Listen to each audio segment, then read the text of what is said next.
तर नमस्कार मित्रांनो, गोडबोले चॅनल मध्ये तुमचं स्वागत आहे. तर आपल्याला भेटला आहे आपलं दादू. तुझं नाव काय? साई. साई. तर साईला विचारू की तुझा आवडता हिरो कोण आहे. त्याला विचारून घेऊ की त्याचा आवडता हिरो कोण आहे. परशा. परशा, सैराट मधला परशा. तर बघा मित्रांनो, सैराट मधला परशाचा इतकं वेळ लागले की डायरेक्ट संपूर्ण महाराष्ट्राला वेळ लावणारी एकच पिक्चर म्हणजे सैराट.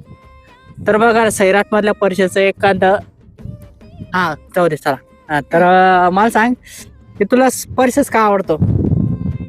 कारण की मी त्याला पिक्चर पाहतो. पिक्चर पाहतो. तर मला सांग हे शर्ट कोणी घेऊन दिलं तुला. माझ्या पप्पांनी. तुझ्या पप्पानी. आणि पॅन्ट कोणी घेऊन दिली. पप्पांनी.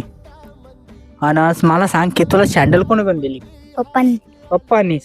तर आता मला सांग, खरं खरं सांग की तुझा आवडता हिरो कोण आहे. परशा. परशा. आणि तुझ्या पप्पाचं नाव काय. समाधान. बघलं का मंडळी, कपडे त्याने घेऊन दिले, पॅन्टही त्याने घेऊन दिली, सगळंच त्याने घेऊन दिली, आणि नाव कोणाच चालते.